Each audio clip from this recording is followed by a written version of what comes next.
I am Whitney, a spry 67-year-old. A few years ago, my husband, who was a lawyer, passed away in an accident, and now I'm living alone.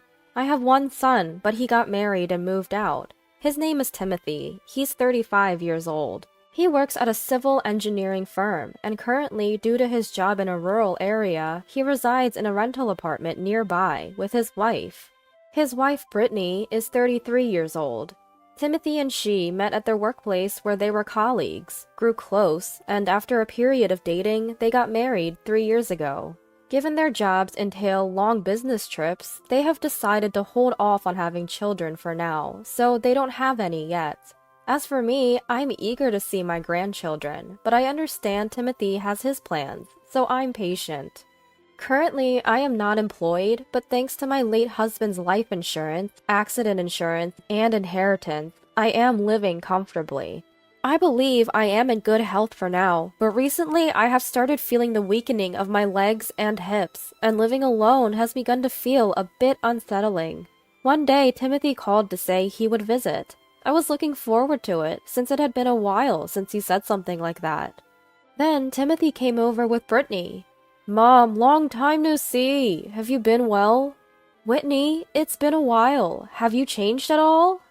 They had mentioned they had some news to share, which had me secretly hoping, could it be that they're having a baby? "Well, the project I am on is nearing completion, and it has been decided that I'll be working at the headquarters after this." "Oh, does that mean you're moving back here?" "Yeah, my job will be more administrative from now on, so I shouldn't have to work on site anymore." "That's good news. The headquarters is in the city, right? If you won't be going to sites anymore, how about buying a house somewhere?" "Actually, Brittany suggested something. We were thinking, why not move in and live here with you?" "That's right. Since Whitney is alone now, and considering your age is becoming a concern, we thought we could take care of you if we lived together, if necessary." "Really? I still feel quite energetic, you know. But it's uncertain what might happen, and living alone at your age is indeed concerning." "Well, I do feel uneasy about living alone at times. But isn't this house too old to accommodate all of us?" "This house was built by my husband and has been standing for 30 years as a 2-story home. It even boasts a reasonably spacious backyard. The first floor houses the kitchen, a bathroom, and a toilet. There's the living room and 3 bedrooms. The second floor consists of a room my husband used as the study, and another room we used as our bedroom. I guess if Timothy and his wife moved in, they'd occupy the first floor, and I'd take the second. I have a suggestion." Brittany leaned in with excitement. "How about we do some renovations?" "Renovations?" "Yeah, this house was built during the dot-com bubble era. It's made of good materials and is pretty solid. It'd be a waste to tear it down. That's why Brittany thinks we should renovate and live together." "Well, speaking of that..." Brittany hesitated a bit. "Would you mind covering the costs?" "The costs?" "Yes, we got a quick estimate before coming here. We'll make the first floor barrier-free. The kitchen will be updated and integrated with the living room, turning it into an open-concept kitchen. We'll also revamp the bathroom and toilet with the latest fittings. For the second floor, we'll add a spacious balcony and turn it into a sunroom. We'll stay on the second floor and create a room on the first floor for Whitney. Stairs can be tough for seniors, and having a nearby toilet is a plus, right? All in all, the budget is around $120,000. Brittany explained rapidly. She seemed quite passionate about this plan. "If you agree to this plan, we can live together, and I'll also help care for you in the future." Timothy chimed in. "Well, we have some savings, but thinking of future expenses, maybe kids and such, we'd like to save where we can. It doesn't sound like a bad deal, does it?" "Hold on a minute. This is all so sudden. Do you really expect me to just say yes right away?" "Well, for now, we just came to discuss it. If you can manage the money, we'll take care of all the tough stuff." "Whitney, this is a win-win for all of us. Please consider it positively. We really hope you'll think it over." To be honest, I thought Timothy and his wife's proposal was reasonable. However, there was something off about Brittany's words. If you provide the money, we'll move in and also provide care. I wondered, is this a give me money and I'll take care of you kind of deal? Of course, resolving my current home's issues sound great, but there's something I just can't get behind. At the time, I honestly didn't think too much about the whole ordeal. Later, Timothy and his wife finished their jobs in the countryside and moved to a rental apartment near their parents' house. Now that they lived closer, Brittany started visiting more frequently. She kept bringing up the topic of the home renovation. I started to feel that it might not be such a bad idea, but Brittany seemed a bit too pushy for my taste. In response to my non-committal stance, she would get annoyed and say things like, "Whitney, why won't you approve of this? It's a good deal for you too." And, "These days, you won't find many daughter-in-laws willing to live with their in-laws, but I am. I'm even offering to take care of you. You won't find anyone else like me." Her approach felt almost threatening, and it was genuinely unsettling.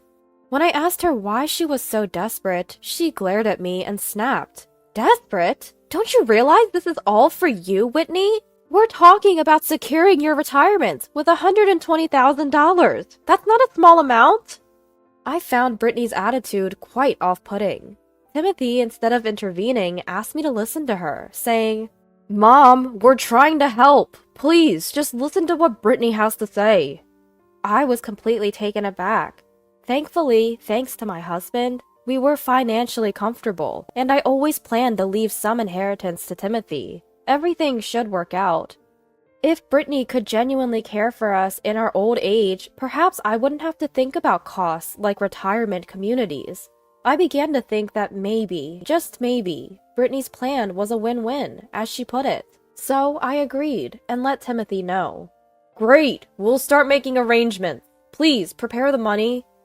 I liquidated some of my assets and transferred the funds to Timothy's account. We then officially contracted a construction company and requested designs. Later, we were told that the blueprint was ready and went to see it with Timothy and Brittany. That day, Brittany seemed in a good mood, far from the person who had yelled at me. I've never really looked at blueprints before, so I couldn't understand most of it, but they showed me the layout. The biggest changes were in the plumbing, with significant alterations to the bathroom, toilet, and kitchen. The first floor mainly consisted of a garage and a Western-style room. I noticed a small room connected to the garage. "What's this? It looks too small for a room. A storage or closet, perhaps?" "Brittany, what's this room for?" "Oh, that? It's like a spare room or storage, something we thought might be useful in the future." "For a child, perhaps?" "Well, something like that." She responded ambiguously. Her demeanor hinted at ulterior motives. Timothy, who's always been quiet, didn't interject much. I've never seen him be so subservient to anyone. I felt something was off, but I thought this is between Timothy and his wife, so I didn't push it any further. Then the construction finally began. I moved to an apartment complex the contractor had recommended. The complex had 8 units and 1 building, and my place was on the 2nd floor at the corner. Knowing the importance of good neighbor relations, I went to greet everyone. To my surprise, many were younger, and they all greeted me back warmly. My neighbor was a single mom named Serena. Her daughter was Irma, an adorable 5-year-old girl. Serena had lost her husband in an accident and had no relatives to rely on, raising Irma all by herself. However, she was so cheerful, and Irma quickly took a liking to me. Occasionally, I'd share some of my meals with them, gave treats to Irma, or babysat her when Serena was running late. Timothy and his wife, who'd visit once in a while, became quite fond of Irma, saying, "Kids are just so precious. Maybe we should think about having one soon." One day, while enjoying tea with Serena, who had a day off, she seemed hesitant and began, "Don't take this the wrong way, okay?" "What's up? You sound so serious." "While I was cleaning a hotel room the other day, I saw Brittany, and she was with a man I didn't recognize." I almost spat out my tea in surprise. "Are you serious?" "Yeah, I've seen her many times, so I'm sure it was her. She was in quite flashy clothing, and the man was in a suit." Can you maybe find out more about this? I mean, I'm just part-time. Plus, there's the matter of compliance. Compliance? It means following rules and regulations. Essentially, as a hotel, we have rules to protect our guests' privacy. I see. Things have become so strict nowadays. But we need to address this Brittany situation. Right. I pondered for a moment. First, we need to gather evidence. I have an idea. I'll reach out for help. I'm sorry, maybe I shouldn't have said anything. No, I should be thanking you. Thank you. I reached out to a private investigator my husband knew and asked him to look into Brittany's activities. Given Timothy's odd behavior, I asked them to investigate that as well. Brittany, being a housewife, had a lot of free time when Timothy was at work. I wondered, what was she doing during those hours? I decided to wait for the results from the detective agency. The renovation of my childhood home is going smoothly. Brittany kept finding reasons to go out, like, I'm going to check on the renovation's progress, or I'll buy some treats for the carpenters. However, when I asked the carpenters, most said that Brittany rarely showed up. She was probably using these excuses to see her lover. In the meantime, the detective agency was making progress. Turns out, Brittany's lover was a high school classmate. Apparently, he was an ex-boyfriend she reconnected with at a reunion last year. They gathered quite a few photos and recordings, so I had plenty of evidence. One day, when Timothy and his wife visited, I set a little trap. By the way, Timothy, isn't it the 20th anniversary of our middle school graduation? Is there a reunion? Really? I thought it was for high school. Suddenly, there was a loud noise, and Brittany was holding her leg in pain. What happened? Brittany, are you okay? I got distracted and hit my head on the table leg. Oh dear, be careful. So, the 20th anniversary is for high school? Yes, I'm organizing it, so I'm sure.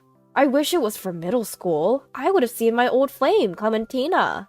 This time, an even louder noise followed. Oh my, Brittany, again? What happened now? Ouch, I'm sorry, I bumped my head. Maybe I'm just naturally clumsy. Mom's talking nonsense again. Clementina is now a mother of 2. Why do you keep saying stuff like that? Oh, really? Sorry about that. Brittany seems to react noticeably whenever reunion is mentioned. Observing her behavior, it's clear she's having an affair. Finally, the renovation was complete. The exterior had new siding, the roof was now solar paneled, and at a glance, it looked like a brand new house. The heavy front door was replaced with a lighter one. Inside, there was no trace of the old home. The bathroom was now spacious and clean, but the most transformed space was the kitchen. It had an induction cooktop and a dishwasher. Brittany was over the moon. I wondered if one of the rooms on the ground floor would be mine. The scent of new wallpaper felt comforting. Soon, the moving in of stored belongings would begin. I began packing up my apartment in preparation for the move. I said my goodbyes to neighbors Serena and Irma. Irma shed some tears, but she gave a small smile when I told her she could visit with her mom sometime. Then came the following Sunday. Before the move-in, I cleaned each room and considered the arrangement of electronics and furniture. Both Timothy and Brittany made decisions without consulting me, constantly sidelining my opinions. Feeling increasingly ignored, I finally raised my voice. Where should I put my stuff? Sure enough, hearing my voice, the two of them approached. Hey, this isn't Whitney's room, you know. Wait, what? I thought I was on the first floor. Where's my room? I'd prefer this one. What are you talking about? Your room isn't here either. The one we set aside for Whitney is over there. Pointing in the direction, I realized it was that mysterious room. Isn't that just a storage room? Just be grateful we provided a room at all. That's your room, Whitney. It's about 500 square feet, so it's spacious enough. What? There's no way I'm living in a storage closet. I raised my voice in frustration towards Brittany. Timothy, are you seriously going to trap me in there too? Well, yeah, looks that way. Timothy seemed genuinely sorry. So, this was your plan all along, huh? Don't like it? Feel free to leave. If you don't want to live with us, there's nothing we can do, right? Brittany started laughing loudly, while Timothy looked down in silence. Just then, a voice echoed from the front door. Right on time. Hello there, I'm Attorney Galton. Is Whitney around? I checked the time, and he was right on schedule. It's been a while. Your late husband was a great help to me. We're in the middle of moving, but we appreciate your guidance. Let's get straight to business, shall we? It seems everyone's here. Yes, please, come this way. As I led Galton and his assistant into the room, Brittany and Timothy looked completely taken aback. Galton began explaining.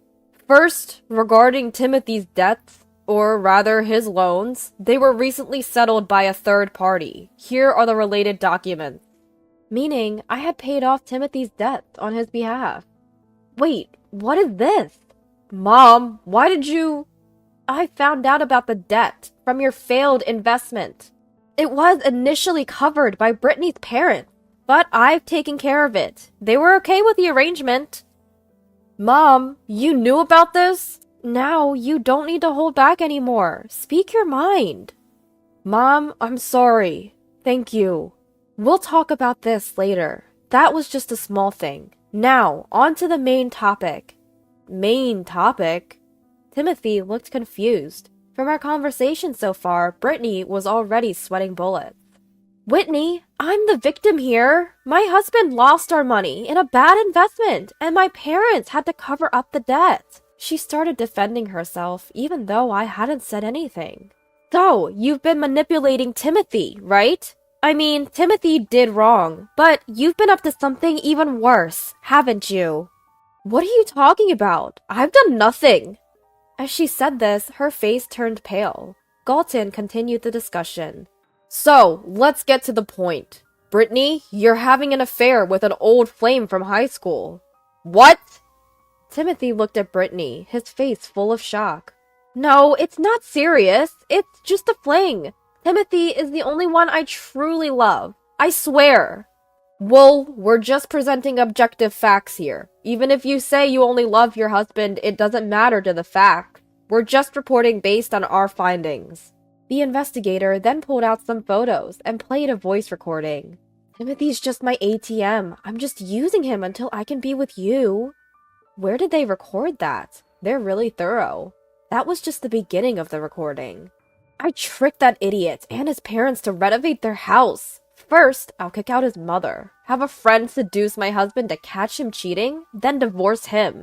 That way, I'll get the alimony and the house to pay off my parents' debt. Then I'll marry you. Smart, right? You're still bad news. I heard you had changed. I'm just so in love with you. I want to be with you soon. There was more, but that was enough. The photos showed the two of them entering a hotel, embracing in a car's shadow, and engaging in compromising actions, both inside and outside the hotel. Brittany slouched, looking defeated. It was impossible to argue against such strong evidence. We apologize for the inconvenience. I bowed deeply, impressed by the detective agencies and Galton's work. We're at your service. Timothy, if you wish, we can help with the divorce papers, alimony, and property division. Thank you for your hard work. Brittany, her position completely compromised, left the house, leaving Timothy behind. Timothy was visibly shaken, but it was clear their marriage was over. He requested to start the divorce proceedings right there and then. Later, the law firm reached out, and a meeting took place with Brittany, her parents-in-law, the man she cheated with, and his wife. It turns out Brittany's affair partner was an old boyfriend. They reconnected at a reunion, and the sparks reignited. It was supposed to be a one-night stand, but after his transfer back to town, they continued the affair. He was married and had a child, but this led to their divorce. Our Timothy finalized his divorce and received a significant amount in alimony. Brittany's parents paid for it, making their daughter and her boyfriend repay them as a debt. Both Brittany and her boyfriend were disowned by their families. The two now work and live at a remote hotel, barely getting by, repaying their debt. Sometime later, our next-door neighbor Serena visited with Irma. Irma's kindergarten was nearby, and they were on their way home. Irma was very fond of Timothy, so I told them to visit anytime. After several visits, Timothy and Serena grew close and eventually married. Relationships can be unexpected. Now in this house, Timothy has a new wife and an instant elementary-aged granddaughter. Irma calls Timothy Dad, and me Grandma. We cherish her as if she's our real granddaughter.